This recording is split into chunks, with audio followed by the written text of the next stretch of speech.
Welcome to the RV Living Show. I'm Luann Street, and I am here with two wonderful people that I have met through my full-time RV framework program. And you know, the best thing about RVing is the people. And I am really excited to meet them in person. I've seen them on Zoom a bunch of times. So I'd like to introduce you to full-time RVers Susan and Rob Baldwin.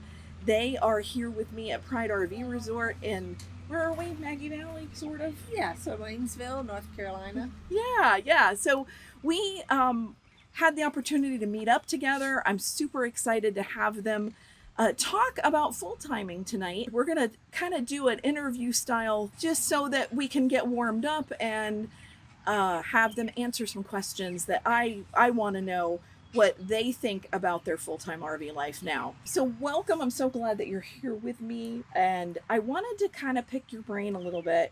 So when did you guys end up going full-time? What? August of 21. August of 21. Okay. So how many months? That's 9 months now? Something like Yeah. that. Okay. So what do you think about it? No negatives. I love it. I love the RV. I like putting things together and taking them apart, and it's I just haven't seen any negatives to it. Okay. Like to go. You like to go. Okay. Do you miss anything from home? No. No. Don't miss anything. Well, our family all moved away, Okay. so we have, of course, we have a few friends there, but we lived there for 30 years, and long time, and so now it's time to travel. Okay. So we have, our history is such that we've thought of this for a long time. We did our tent camping. We got a motorcycle, which a lot of people who RV motorcycle. We got a Goldwing. We got a bunkhouse with that. We sold the motorcycle. Bunkhouse trailer. Yeah. Put the bunkhouse trailer on the Corvette that replaced the motorcycle. We got a Class C. And now we have the rig we have now, as you see in behind, and it's a Class A Coachman Murata. And so our situation is that Rob turned 65, and so he retired, and I am still working, and I am in IT, so I'm allowed to work full time, Right. and that's worked out very well. Nice. So because of that, we said, all right, we're going to try it, and we have to go places that I can get connectivity. And it's worked out well so far. Susan's the planner.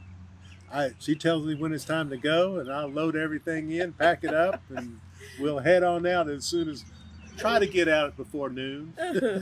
That's why you make the best travel partner, Rob. He's very That's relaxed. so funny. Oh man. So let's think back to that moment, like, or was there a moment when you went, oh, we could totally do this. This is what we want to do. Well, we practiced with the Class C for like 5 years, and then that was enough. Yeah. You know, we learned everything, just about everything you could possibly learn about motorhomes, and so when the family's gone, I would even go if the family was there. But it's a lot of fun to travel. Cool.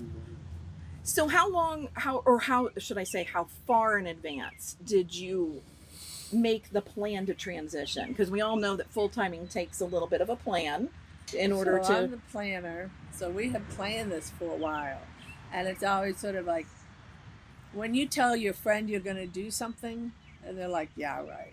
So ours was, we're going to go live in an RV, and it was such a foreign thing, probably 5 to 10 years ago, and like I said, our children have grown up and they've all gone to different states, and so it just seemed natural, and then everything came up. We went, as he said, we did tests. We went to Florida. I was allowed to work 3 or 4 days from home, and then COVID came, which was a blessing for us regarding full-time. Don't get me wrong there. Regarding full-time, because everybody had to work from home. So we went to Florida for like 4 months, and then I went back home, and I told my manager, oh, I've been RVing for 4 months. So it made it very easy for me to go in and tell them I was doing full time. And they had no idea. Right, when we did it before. and then I would be never in the office. So how did you present that to them? Like that a did you have anxiety about doing it? Like maybe Well, you I were didn't because tipping of, your hand or I didn't have any problem because of COVID, and I'd been there a while, so I knew my manager, and I could. I've been proving to myself that I can work from wherever, so it wasn't a problem. right. Yeah, so you did have that track record. But one thing I do have is I have hotspots for people who want to know. Now, explain the hotspot. Yeah. It works with your Wi-Fi, right. and so we have Verizon and T-Mobile and AT&T.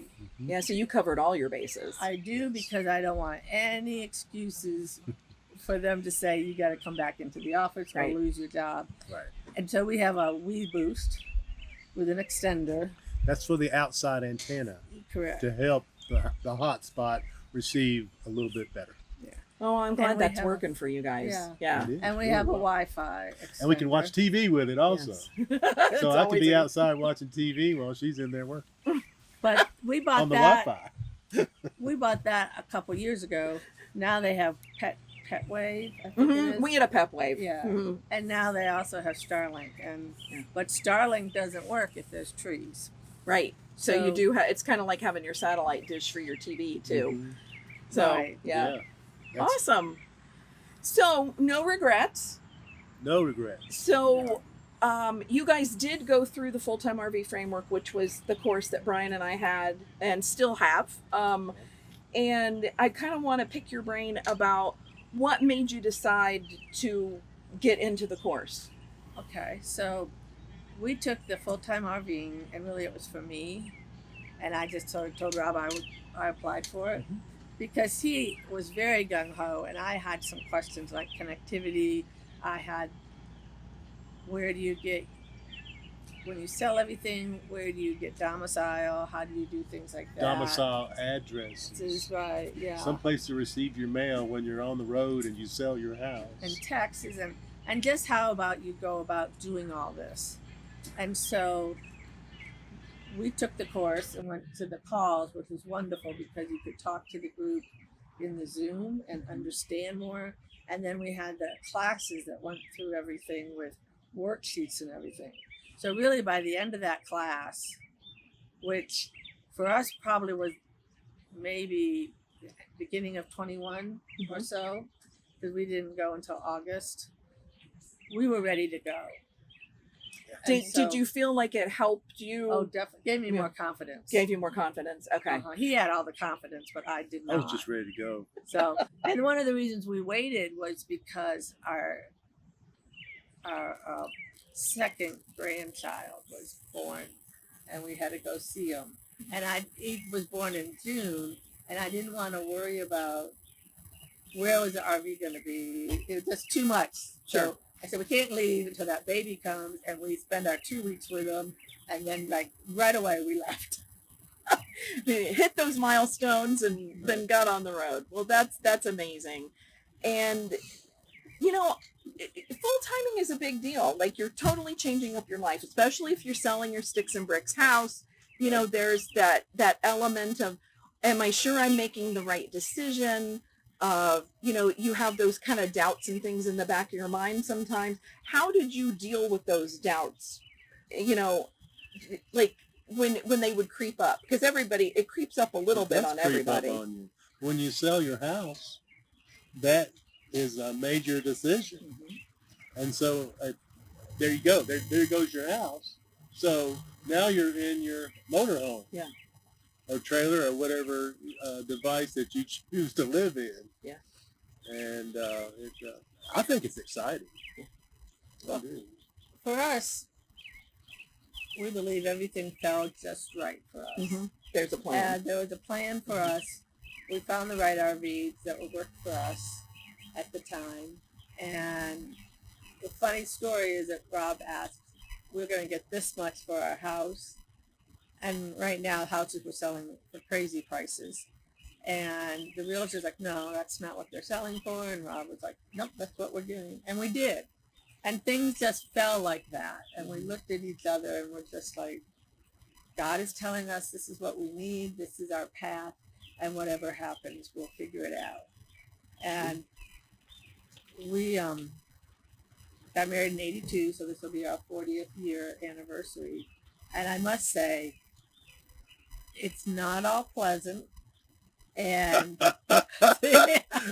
You argue about stupid stuff because you don't have an upstairs and a downstairs to go live. So we argue about stupid stuff. So here you go. Just so you know, we're real. One piece of advice that you could give someone who is thinking about full-timing and they're not quite sure that they want to right now, what advice would you give them? Do it. Just do it. Well, thanks for being on the show tonight. I appreciate all the feedback, and this has been a great experience to be able to sit down with you guys, and I thank you for doing it. Well, you're welcome. Thank you. We love it. Happy She's trails. wonderful. We love her. She's wonderful. Thanks, guys. All right. Well, thank you for joining us for the RV Living Show, and you can see us next week. Well, us, me, and maybe another couple next week as we start interviewing more and more people about their RV lifestyle. So stay tuned and take care.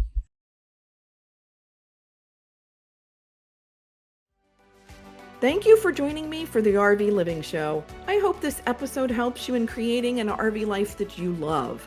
Until next time, I encourage you to stop wondering and start wandering.